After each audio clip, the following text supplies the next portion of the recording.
할렐루야. 귀한 찬양을 하나님께서 받으신 줄로 믿습니다. 이 시간에 앞뒤 좌우로 인사하실 때 사랑합니다, 축복합니다 인사하겠습니다. 사랑합니다, 축복합니다. 여러분, 우리는 하나님이 만들어 놓은 세상 가운데 그것을 무대로 삼아서 우리는 살아가고 있습니다. 하나님의 은혜, 하나님의 창조, 피조된 세계 없이 우리가 살아가지 않고 주님께서 친히 만들어 놓으신 세상 가운데 그 섭리의 중앙에 하나님의 은혜로서 우리가 살아가고 있다는 겁니다. 하나님의 은혜를 어디서 발견할까? 하나님의 은혜를 어디서 찾을까?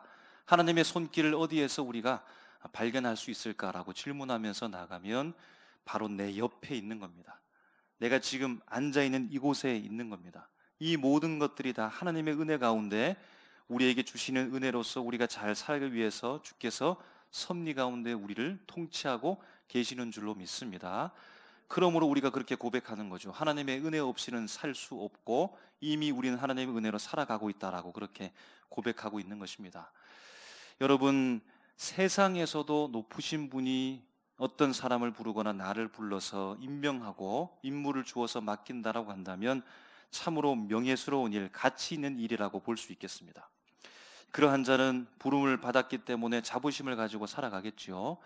여러분, 우리가 세상을 바라보면서 우리나라를 보면서 새로운 정부가 출범하고 또 새로운 내각이 이제 막바지 구성을 앞두고 있으면서 만약 거기에 누군가가 부름받았다면, 혹 내가 부름받았다면 여러분 가문의 영광으로 생각하지 않겠습니까? 여러분, 그런데 우리는 알고 있습니다. 그보다 큰 존재가 누구인지, 세상보다 큰 존재가 있다는 사실을 알고 있습니다. 그분은 바로 살아계신 하나님인 줄로 믿습니다.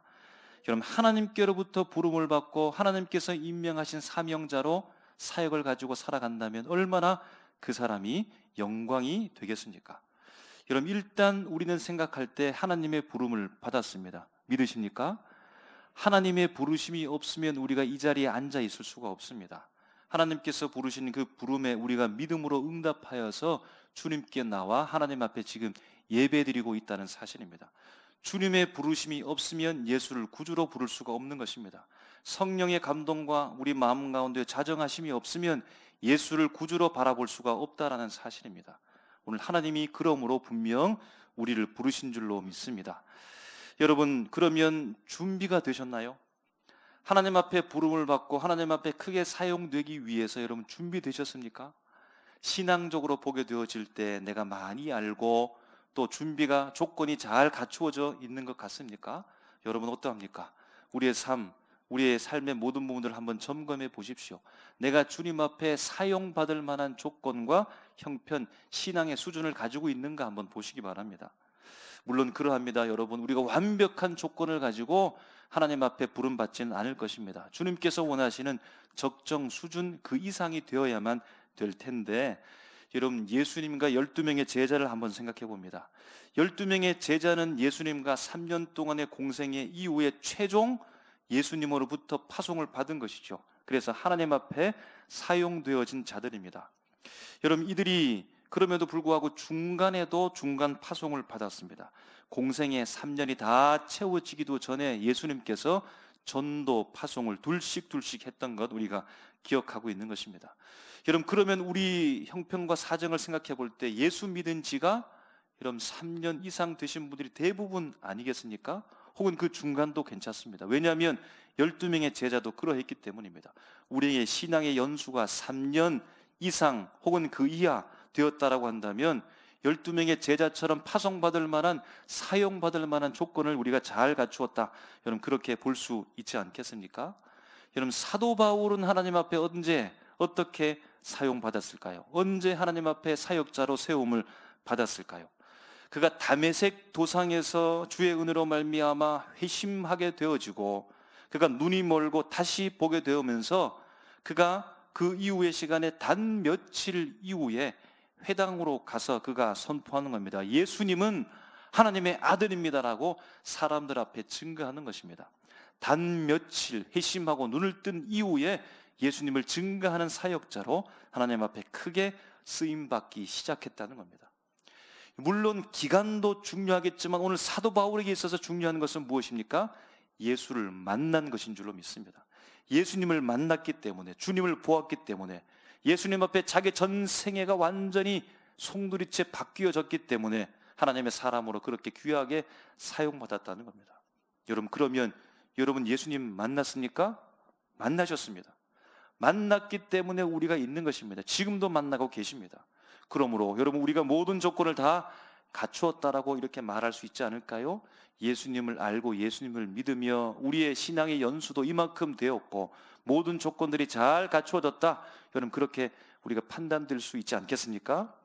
그러면 어떠합니까? 이제 주님 사용하여 주십시오. 제가 주님의 도구로 사용받겠습니다. 하나님이 원하신 사람으로 살아가겠습니다. 이렇게 자신 있게 여러분 말할 수 있나요? 어떠합니까? 여러분 자신감이 생깁니까? 아니, 조금 자신감이 부족하니까 시간이 더 필요합니다라고 여러분 말하겠습니까? 조건은 갖추어진 것 같은데 용기가 좀 필요하니까 시간이 필요합니다라고 여러분 그렇게 말하겠습니까?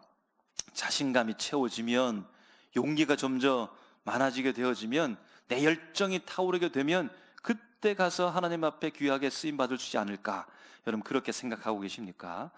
오늘 본문을 통해서 대단한 한 사람을 만나게 되어지는데 하나님께서 그를 어떻게 만나시고 어떻게 부르시며 그는 하나님 앞에 어떻게 응답하고 어떻게 사용받았는지 오늘 말씀을 통해서 함께 나누고 내 삶 가운데 적용되기를 원합니다. 여러분, 구약의 인물 중에 신비한 인물, 비상한 사람, 신령한 사람, 신과 같은 사람, 여러분 어떤 사람이 떠오릅니까? 하나님의 능력과 신비한 힘으로서, 기적으로서 선지자 역할을 감당했던 사람, 여러분 그 사람이 바로 엘리야입니다. 단연코 엘리야를 떠올릴 것입니다. 여러분, 엘리야는 그 자체가 신비한 인물입니다. 기적의 사람입니다. 그가요, 하나님의 이름으로, 하나님의 권위로서 가뭄을 선포하니까 3년 동안 비가 내리지 않습니다. 그는 까마귀를 통해서 떡과 고기를 공급받아서 먹습니다.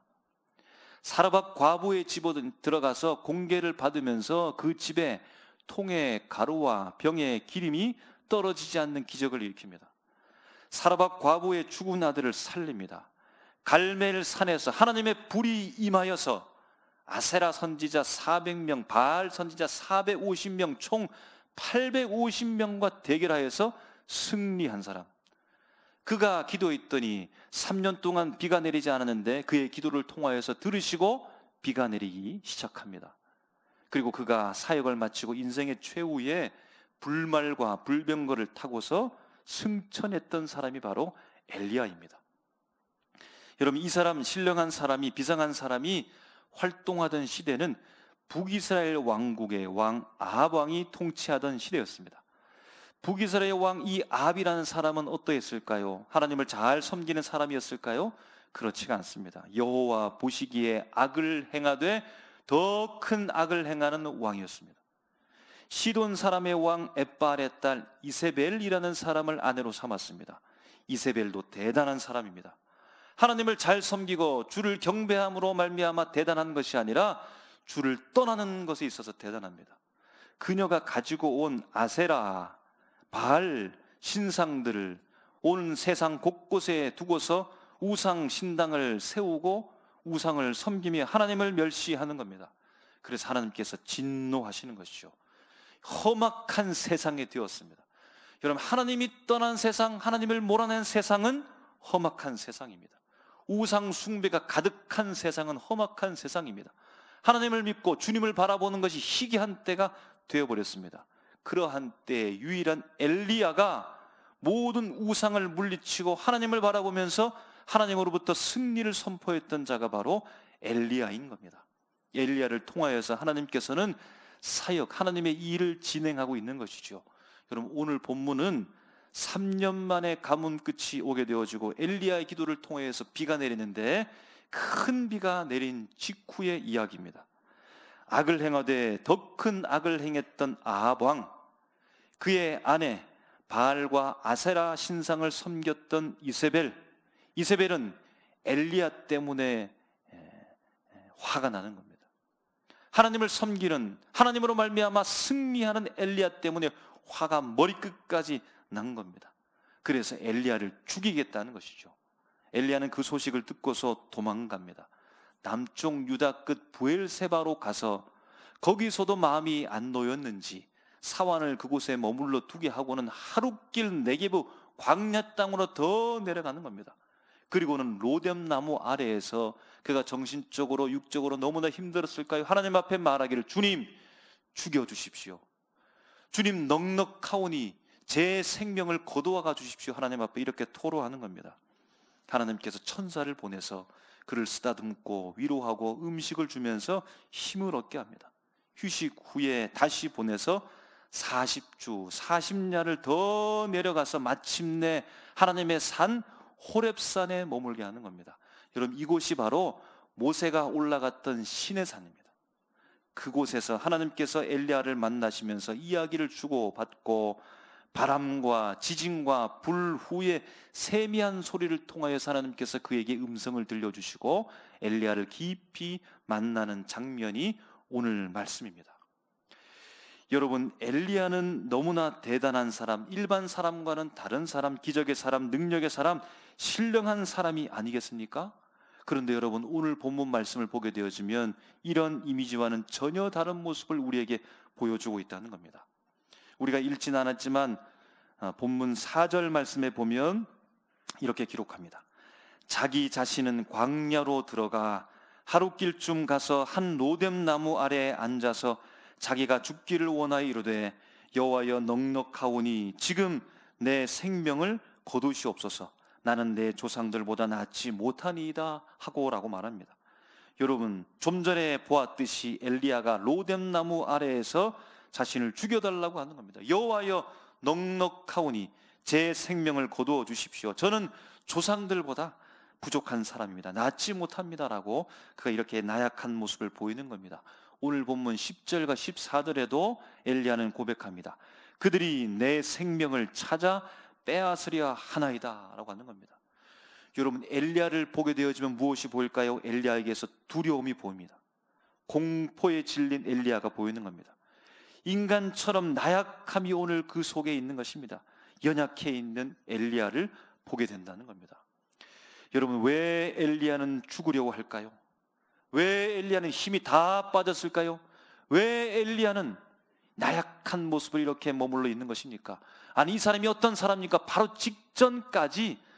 직전에 바알 선지자 450명과 아세라 선지자 400명과 그 혼자 맞서서 강단 있게 나갔던 사람인데요, 850명의 우상 숭배 선지자들과 자기와 자기의 편이 있었던 것이 아니라 자기 혼자 그 사람들과 맞서서 싸웠고 하나님의 권능을 의지해서 승리했던 사람인데, 왜 이 사람이 저를 죽여주십시오, 저는 힘이 없습니다, 왜 인간 냄새 풍풀 풍기는 사람처럼 이렇게 나약한 모습으로 머물러 있는 것입니까? 왜 죽고자 하는 것일까요? 주님이 묻지요. 내가 어찌하여 여기 있느냐? 주님도 이렇게 묻는 것입니다. 여러분, 물론 이유를 찾아볼 수 있겠습니다. 이세벨이라는 사람이 죽이려고 하니까 생명 위협 가운데 어떻게 담대하게 나갈 수 있습니까? 라고 말할 수도 있습니다. 그런데 생각해 보면 오늘 엘리야가 겪고 있는 이 위기의 때는 예전부터 왔던 위협들이 계속해서 이어지고 있었던 겁니다. 물론 지금 생명의 위협이 있다 할지라도 그 강도가 세졌을 뿐이지 예전부터 위협 속에, 반대 속에 계속해서 살아왔던, 위기 속에 살았던 사람이라는 겁니다. 그런데 왜 엘리야는 지금 이처럼 무기력하게 약하게 보이는 것일까요? 왜 그 속에 텅 빈 사람처럼 이렇게 하나님 앞에 연약한 모습으로 보이고 있는 이유가 여러분 무엇입니까? 오늘 주님도 우리의 관점처럼 답답해서 질문을 했을까요? 9절 말씀이 이렇게 묻는 것이죠. 내가 어찌하여 여기 있느냐? 이 말에는 복합적인 의미가 아마 담겨져 있을 것입니다. 여호와 하나님의 이러한 물음 가운데 엘리야가 10절을 통하여서 대답하는 겁니다. 그가 대답하되 내가 만군의 하나님 여호와께 열심히 유별하오니라고 말합니다. 여기서 우리가 먼저 알 수 있는 것은 뭐냐면 엘리야는 여호와 하나님을 대하여서 열정과 헌신과 애정으로 가득했었다는 겁니다. 그러나 라는 말이 세번역 속에 있는데 이전에 그랬다는 말입니다. 여호와를 향한 열정과 헌신과 애정으로 충만했었다는 겁니다. 누구보다도 여호와 하나님을 사랑하는데 여호와 하나님을 향하여서 유별난 열심을 가지고 있었던 사람이라는 겁니다. 그 열정과 헌신으로 가득 차 있었는데, 그러나 세번역에서 그렇게 말하는 겁니다. 그 이후에는 점점 약해져가는 이 사건들을 계속해서 열거하고 있는데요, 10절 이후에 오늘 엘리야는 이렇게 말씀을 이어갑니다. 이스라엘 자손이 주의 언약을 버리고 주의 제단을 헐었다는 겁니다. 이스라엘 자손, 하나님을 섬기는 사람들, 주의 언약 가운데 살아가는 내 백성들이 어떻게 살아가는 것입니까? 주의 언약을 버린다는 겁니다. 엘리야의 눈앞에 믿는 사람들이 믿음을 떠나가는 겁니다. 여러분, 우리가 함께 신앙생활을 하다가 같이 열심을 다해서 주를 바라보고 주의 몸된 교회를 위해서 헌신했던 사람이 여러분 믿음을 떠나가면, 교회를 떠나가는 그 광경을 보았을 때 여러분 마음이 어떠합니까? 얼마나 마음이 아픕니까? 저 사람이 예전에 나와 함께 열심히 신앙생활했던 사람인데 저렇게 되다니 여러분 얼마나 마음이 아프겠습니까? 오늘 엘리야의 눈앞에 주의 백성들이 그 약속을 잊어버리고 약속을 거역하고 약속을 떠나가고 있는 겁니다. 하나님을 떠나가고 있다라는 겁니다. 그러면서 어떻게 합니까? 주의 제단을 헐어버렸다는 겁니다. 여러분, 만약 한국 교회가 헐어지게 된다면, 무너지게 된다면, 우리 지역 교회들이 헐어지게 된다면, 무너지게 된다면, 우리 교회가 무너지게 된다면 여러분 어떻겠습니까? 얼마나 마음이 아프겠습니까? 주님을 예배하는 제단은, 주님을 제사하는 그 제단이 헐어지는 그 광경을 오늘 엘리야가 보았다라는 겁니다. 그 마음이 어떻겠습니까? 함께 그 마음도 무너져 내리지 않았을까요? 떠나가는 주의 백성들, 약속을 잊고 우상을 따라가는 주의 백성들을 바라보면서 그 마음 가운데 얼마나 낙심이 되었겠습니까? 그의 열정, 그의 열심, 그의 헌신들이 점점 약해졌을 것입니다. 그리고 말씀을 이어가는 것이죠. 칼로 주의 선지자들을 죽였으며며 라고 말합니다. 여기에서 선지자는 선지자와 플러스 선지 생도들을 일컫는다고 합니다. 젊은 선지 생도들, 이제 하나님의 나라를 위해서 열심히 봉사하게 될 훈련받고 있는 젊은 선지 생도들까지 칼로 배임을 받아서 죽었다는 겁니다. 그것을 엘리야가 보았다는 겁니다. 여러분, 헌신된 나의 동력자들, 나와 함께한 사람이 그냥 멀리 떠나가는 것이 아니라 그 앞에서 칼로 배임을 당하는 것을 보았고 그들이 죽는 광경을 엘리야가 보았다는 겁니다. 여러분, 얼마나 마음이 아프겠습니까? 우리의 사랑하는 사람이 죽는다면, 내 곁을 떠나간다면, 목숨을 잃는다면 여러분 얼마나 마음이 아프겠습니까? 엘리야가 이 광경을 바라보면서 여호와를 향하였던 품었던 그 열정과 헌신과 그 애정이 어떻게 될까요? 자꾸만 사그러 들지 않겠습니까? 그러면서 그가 또 고백하는 겁니다. 오직 나만 남았거늘. 다 죽고 다 떠나가고 다 멀어져 가고 오늘 자기만 덩거리 남아있다는 겁니다. 하나님께 헌신하고 주의 백성 가운데 약속을 바라보며 살아갔던 사람들이 주를 떠나가고 하나님 앞에 헌신을 다짐했던 사람들이 칼에 찔림을 받아서 배임을 받아서 죽게 되어지고 오늘 자기만 덩그러니 혼자 남았다라고 그렇게 고백하는 겁니다. 여러분, 마음이 어떨까요? 나 혼자 있으면, 넓은 방 안에 나 혼자 있으면, 넓은 땅 대지 위에 나 혼자만 남아있다라고 한다면, 모든 사람이 다 없다고 한다면, 나를 바라보는 시선이 다 사라졌다라고 한다면 여러분, 우리의 마음이 어떻겠습니까? 오늘 엘리야가 모든 사람이 죽고 떠나가고 사라지며 혼자 남았다라고 고백하는 겁니다. 그리고 마지막에 그는 또다시 이렇게 고백합니다. 그들이 내 생명을 찾아 빼앗으려 하나이다라는 겁니다. 이제는 다른 선지 생도 하나님의 사람들을 죽이고 이제는 나를 죽이겠다는 겁니다. 이세벨이겠지요. 나를 죽이겠다는 겁니다. 생명의 위협에 놓여져 있는 마지막 남은 열정과 헌신까지도 소진되는 상태 가운데 있었을 것입니다. 나를 죽이려고 하는 이 생명의 위협 속에서 오늘 엘리야의 마음이 얼마나 힘들었겠습니까?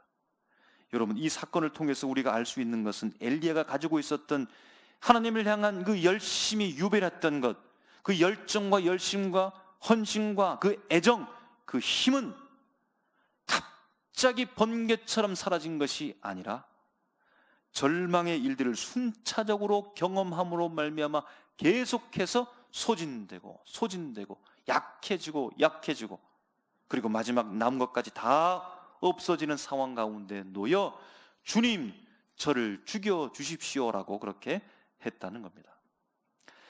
여러분, 하나님의 물음과 엘리야의 대답이 9절, 10절 그리고 13절, 14절 똑같은 말씀들이 반복되어 기록된 것을 우리가 읽었습니다.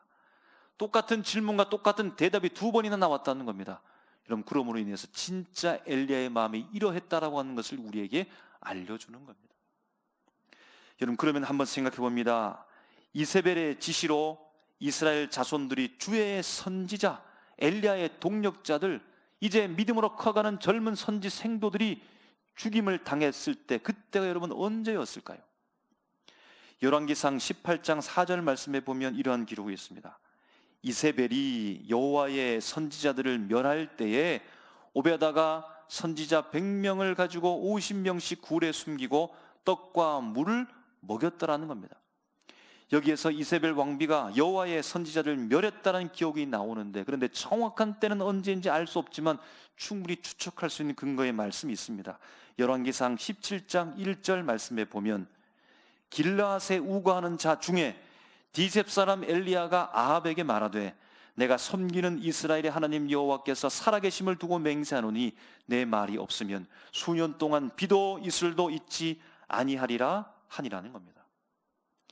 엘리야가 오늘 도전하는데 이세벨의 권력 앞에 도전하는 겁니다. 하나님의 말씀의 힘을 가지고 권능의 역사의 주관자 되신 주님의 힘을 가지고 가뭄을 선포하는 겁니다. 우상 앞에 정면으로 도전하고 있는 겁니다. 이세벨의 권력 앞에 오늘 그가 가뭄을 선포하면서 도전하고 있는데, 그러나 그때에 이 도전에 직면한 부딪혔을 때 싸움이 났고 오늘 여호와의 선지자들이 바로 그때에 죽었을 것이다라고 보는 겁니다. 여러분, 시간적으로 우리가 어떻게 정리할 수 있을까요? 17장 이후에 여호와의 선지자들이 죽임을 당하고, 그리고 18장 이후에 바알과 아세라 선지자들과의 대결이 있었다는 겁니다. 주의 제단이 헐었던 때도 그때이고, 주의 제단이 부서지고 여호와의 선지자들이 죽었던 그것을 본 일 이후에 엘리야의 충격과 절망이 유별났던 열심과 열정이 다 소진된 이후에 엘리야가 낙심과 절망이 되었을 때에 오늘 그가 850명의 이방 우상 선지자들과 싸웠다는 겁니다. 여러분, 이러한 시간적 순서가 우리에게 알려주는 메시지가 뭘까요? 엘리야는 자신의 열정과 자신감 충만할 때 이방 선지자와 싸우는 것이 아니라는 겁니다. 엘리야는 자신감이 부족하고 열정이 식어가고 힘이 빠지는 그때에 그 큰 이방신의 세력과 싸웠다는 겁니다. 최상의 컨디션으로 싸운 것이 아니라 최악의 컨디션으로 싸웠다는 겁니다. 엘리야의 제단이 무너지고 주의 선지자들이 죽어가고 자신만 홀로 남으며 자신조차 죽음의 위협 가운데 있었던 절망, 가장 절망적인 순간에 하나님께서 그를 다시 불렀다는 겁니다. 그 부르심에 그가 응답했다는 겁니다. 여러분, 그러므로 우리가 알 수 있는 건 무엇입니까? 하나님의 사역은 나의 열정과 나의 자신감의 충만함으로 감당되는 것이 아님을 우리에게 알려줍니다. 하나님의 사역은 하나님께서 친히 싸우시고 하나님께서 친히 승리케 하신다는 것을 우리가 알 수 있습니다. 하나님의 사역은 하나님만 전적으로 의지하게 하고서 그때 시작하고 그때 이루신다는 것을 우리가 알 수 있다는 겁니다. 여러분, 힘이 있습니까? 열정이 있습니까? 자신감이 있습니까? 용기가 있습니까? 어떠합니까? 내 힘이 다 빠졌습니까? 없습니까? 사라졌습니까? 완전히 소진되었습니까? 여러분, 하나님만 전적으로 의지하고 계십니까? 내가 할 수 있다고 여러분 담대하게 선포하십니까? 아니면 주님만이 한다라고 여러분 선포하고 계십니까? 여러분, 우리가 잘 알고 있는 그리고 사랑하는 구약의 인물 모세를 여러분 알 겁니다. 모세는 위대하지요. 이 모세는 하나님을 만나기 전에도 마음 따뜻하고 사람 사랑하는 사람이었고 자기 동족을 너무나 사랑했던 것 같습니다. 그가 애굽 왕자였음에도 불구하고 거만하고 교만했던 사람은 아니었던 것 같습니다.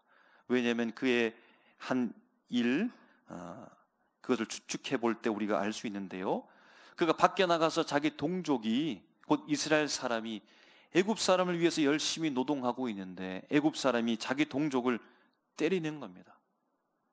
그것을 보고서 화가 났죠. 젊음의 혈기로 애굽 사람을 죽이고 자기 동족을 살려내고 애굽 사람을 모래에 묻어버렸습니다. 우리가 알고 있듯이 모세는 이와 같이 자기의 젊음과 열정과 자신감과 용기로 충만했을 때 하나님께서 그를 이스라엘의 구원자로 사용한 것이 아니라 도망자가 되어 미디안 광야에서 40년 동안 지내면서 절망하고 또 절망하고 마지막 밑바닥까지 낮아졌을 때 하나님께서 비로소 그를 이스라엘의 구원자로 삼으신 것을 우리가 알고 있습니다. 할렐루야. 여러분, 엘리야를 향하여 질문하시는 말씀이 있죠. 내가 어찌하여 여기 있느냐? 여러분, 이 말은 책망의 말이 아니랍니다. 질타의 말이 아니랍니다. 일깨우는 말이라고 합니다. 깊은 실망과 체념 속에 빠져있는 엘리야를, 엘리야야, 내가 어찌하여 여기 있느냐? 이 말씀을 통하여서 다시 전환의 갱신의 계기를 마련하기 위하여 오늘 하나님께서 그를 부르시는 것입니다. 내가 어찌하여 여기 있느냐? 이제 엘리야에게 필요한 것이 무엇일까요? 다시금 주님의 음성에 집중하는 것, 하나님의 말씀에 주목하는 것이 필요합니다. 그래서요, 강한 바람, 산을 쪼개고 바위를 터치는 강한 바람이 아니라, 땅이 갈라지는 지진 가운데서가 아니라, 수목을 삼키는 큰 불 가운데가 아니라 세미한 소리 가운데 하나님의 음성이 들려지기 시작한다는 겁니다. 너의 힘이 빠지고 열정이 소진되어지고 마음의 낙심 가운데 절망 가운데 빠져있는 그때에 하나님께서 그에게 세미한 음성으로 다가오셔서 오늘 엘리야를 부르신다는 겁니다. 여러분, 하나님께서 우리의 힘이 많고 적음을 통하여서 일하실 수도 있지만, 참고사항이 될 수도 있지만, 우리의 힘이 많다고 해서 승리하고 우리의 힘이 충만하다고 해서 하나님의 사역에 승리하게 되어지며, 우리 열정과 우리 용기가 충만하다고 해서 하나님의 일이 반드시 승리하는 것이 아닙니다. 주의 말씀에 집중하고 내가 어찌하여 여기 있느냐라고 하는 주의 말씀 가운데 우리가 다시 한번 깨어서 세밀하게 들려오시는 주의 음성 앞에 주목하게 되어지고, 바로 그 말씀에 순종하게 되어질 때, 순종으로 응답하게 되어질 때 다시금 엘리야가 주의 사람으로 새롭게 사역을 시작할 수 있다는 겁니다. 여러분, 우리의 힘이 부족하다고 해서 실망하지 마십시오. 좌절하지 마십시오. 자신감이 부족하다고 해서 실망하지 마십시오. 용기가 부족하다고 해서 실망하지 마십시오. 걱정하지 마십시오. 하나님은 내 자신감, 내 최상의 컨디션으로 오늘 일하시는 것이 아니라 오히려 내 힘이 빠지기를 원합니다. 그래서 어떻게 해요? 하나님을 바라보기를 원하시죠. 여러분, 힘 빠지는 소리를 들었습니까? 절망되는 말을 들었습니까? 누군가를 만나서 힘이 완전히 빠졌습니까? 그때 내 혈기를 내지 말고 그 속에서 잠잠히 주의 세밀한 음성을 들으시기를 주님의 이름으로 축복합니다. 하나님의 힘이 필요합니까? 바위를 터뜨리는 지진 같은, 태풍 같은 강한 바람, 모든 것을 다 삼킬 수 있는 강력한 그런 불이 필요합니까? 아니요. 세미한 주님의 음성이 필요한 겁니다. 주님의 말씀을 들을 때 우리가 갈 수 있는 것입니다. 하나님과 깊은 교제를 나누게 되어질 때 비로소 엘리야가 되는 겁니다. 광야의 절망의 순간에 하나님을 깊이 만나는 그때 모든 옷을 다 벗고 하나님과 1대1로 만나게 되어지는 모세를 통해서 주님께서 그를 새롭게 사용했던 것처럼, 여러분, 오늘 우리에게 필요한 것 세미한 주의 음성인 줄로 믿습니다. 나의 힘을 빼고 주님을 바라보고 주님을 전적으로 의지하고 주님의 말씀, 내가 어찌하여 여기 있느냐라고 하는 그 말씀 앞에, 주님, 제가 여기 있습니다, 주의 말씀 듣습니다라고 고백하고 응답하면서 하나님이 원하시는 사역에 응답하고 주님의 놀라운 큰 일을, 이 시대에 정말로 필요한 그 사역들을 감당해내는 우리 개인 우리 교회가 되시기를 주님의 이름으로 축원합니다. 기도하겠습니다.